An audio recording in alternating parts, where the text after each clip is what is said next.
something that you've been working closely with, which is knife crime. And interestingly, today I just listened to the Home Secretary speak on crime in the UK, and she was addressing knife crime. And, of course, they're trying to work on this more and more, the policing here. But I think on a deeper level, there's something happening within society. How are you trying to help? What do you think is going on? Well, I think the first thing that's going on is that we need to stop. Obviously, the most obvious place to start with is the young people that are using knives to harm one another. But I tend to be a little bit more liberal, a little bit more. You can't. I think they are a symptom of a greater problem.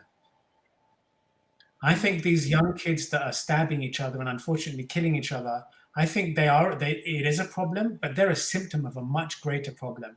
They're a symptom of, first of all, the families that they've come from. The family structure I think it's breaking to pieces in the UK, the structure of family and family support, but really that love for the family and extended family, that is really breaking down a lot in our country, in the UK.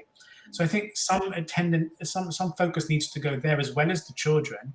Are the families set up well? Do they understand? Is there enough family value going on there?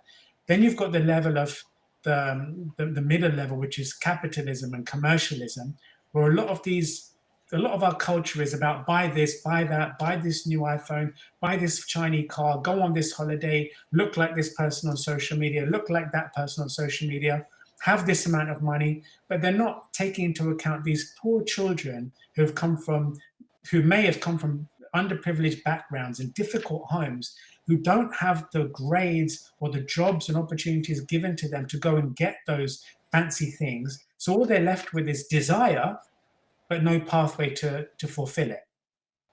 So the world has given us desire, desire, desire, more Maya, get this, have this, have this. But there's never thought to wonder, what if they can't get it?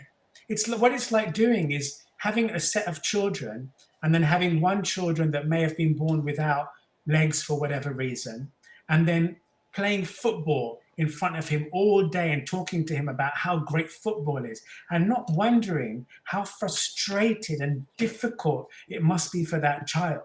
And it's like that in our society, where we just put all these commercial things, we think it's fine, it's a free market, sell, sell, sell. But what about the ones who can't afford it? So then what happens is they create their own industry. They create an underworld drug industry and a crime industry where they have to make money on the underworld. And in that world, it's a law unto itself. And the only thing that's going to protect you and save you is your knife and your gun, right? So I look at that level. Then I look at the government, and the government seems to think that the answer to everything is lock people in prison. If you use a knife, we're going to put you in jail. If you use a knife, we're going to put you in jail. What they don't realize is that you can't lock somebody away who's already locked up inside themselves. You can't punish somebody who's already feeling punished, who's already killed themselves inside. You could take their life and they'll feel no pain because they're broken already. So that's why reoffending keeps happening. There should be yogis in the prison. There should be teachers. There should be a much better reform system so they come out having learned something.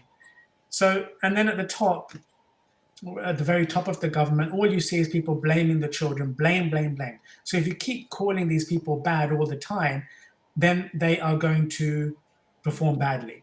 Then they blame their music, hip hop music, drill music, grime music, all the music they listen to. They shouldn't be rapping about it. They shouldn't be talking about this life on the street of knife crime and whatever they're going through.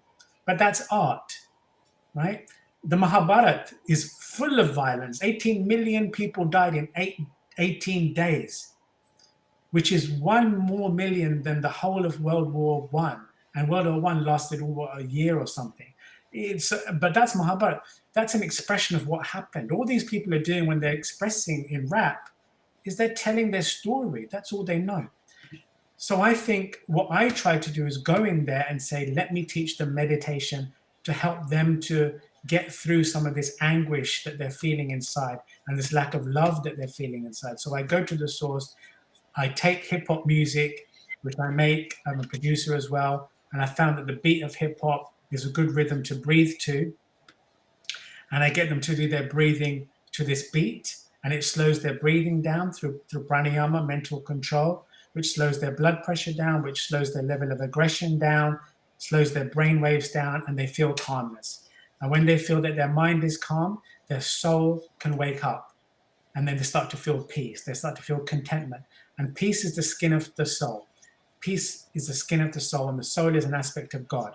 So slowly, slowly, slowly, as they meditate and breathe more, they feel calmer, less aggressive, and less likely to make wrong decisions, and better, more empowering decisions to break out of this cycle and understand this world a bit more better, and to work their way around it, to achieve things, or even just say, okay, fine, I don't need these things of this world. I want to do more yoga, be at more peace with myself, and on and on. So that's what I try and do, is work through breathing and music to bring yoga to them in my way.